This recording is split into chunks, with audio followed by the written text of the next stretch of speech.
desa di Jawa Tengah, hiduplah seorang gadis bernama Kirana. Kirana tinggal bersama sang ayah karena ibunya telah meninggal saat melahirkan Kirana. Meskipun demikian, Kirana sangat bahagia tinggal bersama ayahnya karena beliau sangat menyayangi Kirana. Di saat Kirana dan ayahnya sedang berbincang-bincang, tiba-tiba ayahnya menanyakan suatu hal yang membuat Kirana merasa sedih dan bingung.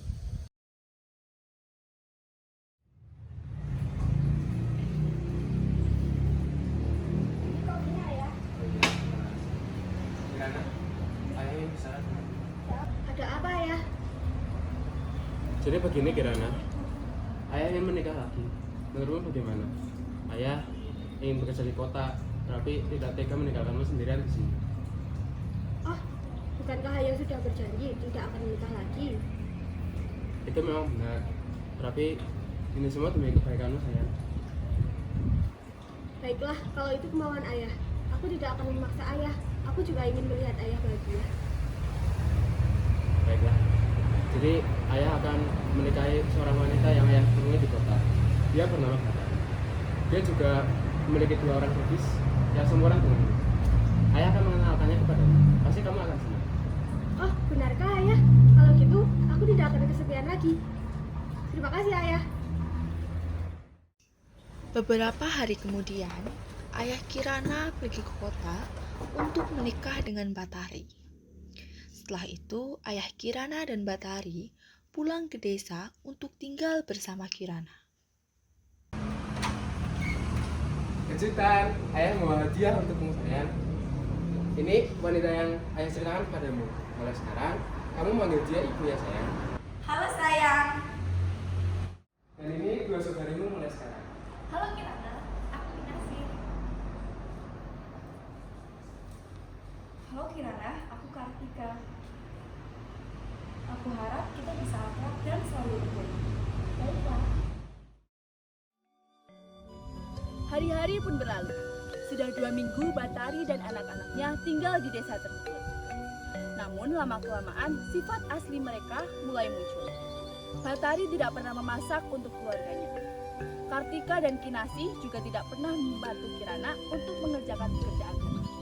Justru Kirana lah yang telah mengerjakan semua pekerjaan rumah. Batari, suamimu meninggal. Apa? Dia kecelakaan. Saya.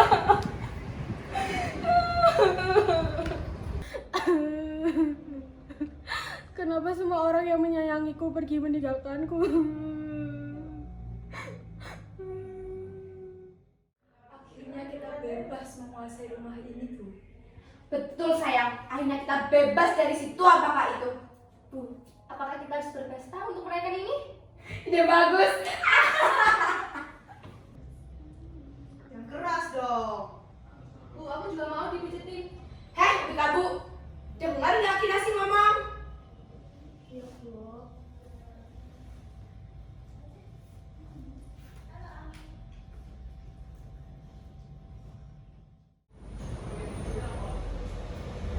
Heh, Bika Bu, mesin cuci bututmu itu rusak. Cuci semua baju ini di sungai sekarang. Jangan sampai pulang sebelum semua ini bersih.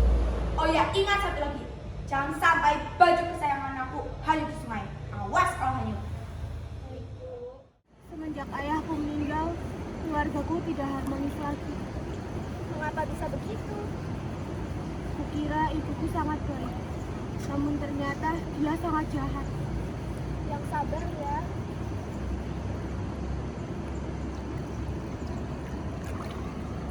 Baju ibuku, cepat kau ambil sebelum semakin jauh.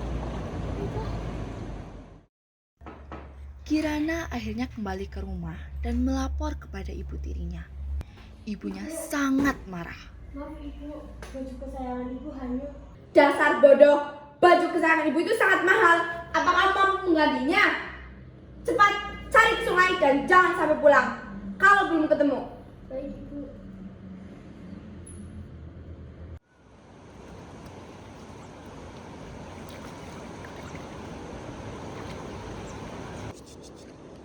Mbak Kirana cari apa? Permisi mas, lihat baju yang hanyut tidak? Jadi kamu lihat nggak? Gak lihat deh. Aku lihat nggak bajunya? Tadi hajat ke sana. Ke sana ya. Makasih, Bang. Ya, sama-sama. Kirana hampir menyerah karena hari mulai sore. Dari kejauhan, ia melihat sebuah rumah. Kirana pun mendekat ke rumah itu dan mengetuk pintu rumah. Lalu keluarlah seorang nenek pemimpin.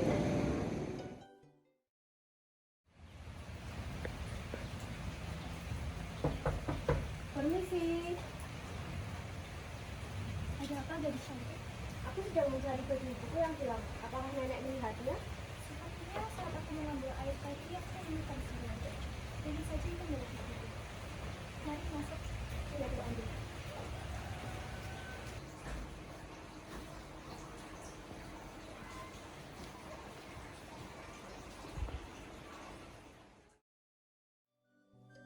Ketika Kirana melihat baju itu, ternyata benar, itu adalah baju itu. Kirana sangat berterima kasih kepada nenek itu. Karena habis bermalam, nenek itu meminta Kirana untuk menginap di rumahnya, bahkan tinggal di rumahnya selama 3 hari. Rumah nenek ini sangat berantakan. Sebaiknya aku membersihkannya, dan aku juga harus memasak makanan untuk nenek itu. Sepertinya ia tinggal sendiri di sini. Selama tinggal di rumah nenek itu, Kirana sangat rajin. Nenek pun sangat senang kepadanya. Hingga pada hari ketiga, ketika Kirana akan pulang, nenek itu memberikan hadiah kepada Kirana karena sudah membantunya bekerja membersihkan rumah. Kirana memilih labu yang kecil karena ia takut tidak kuat membawa yang besar. Terima kasih, nenek. Setelah mengucapkan terima kasih kepada si nenek, Kirana langsung bergegas pulang ke rumah.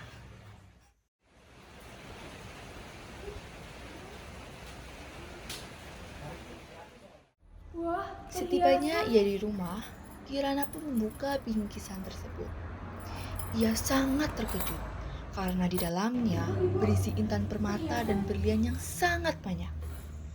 Ia menceritakan kejadian itu kepada ibu tirinya, sekaligus pertemuannya dengan nenek itu. Sayang, cepat kamu datang ke rumah nenek yang Kirana ceritakan. Ketika aja, Bu. Dia kan lebih besar dari aku. Dia pasti lebih kuat membawa dia yang lebih besar. Hei Sontoloyo, enak aja. Pokoknya aku tidak mau ya panas-panasan di sungai. Makeup aku ini mahal, Bu. Kalau luntur bagaimana? Kinasi, kamu cepat kaya kan? Cepat kamu pergi ke rumah nenek itu dan lakukan hal sama seperti Kirana.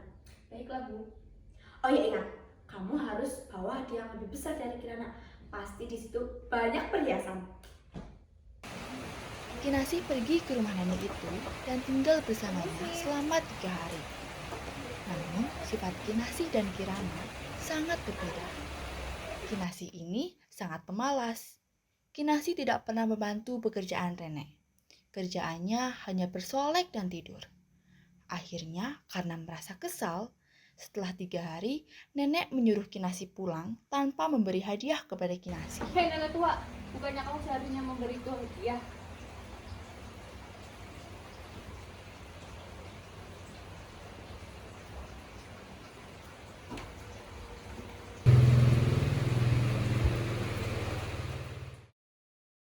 Setelah Kinasi sampai di rumah, Batari segera mengusir Kirana. Tidak lupa, mereka mengunci pintu dan jendela dari dalam.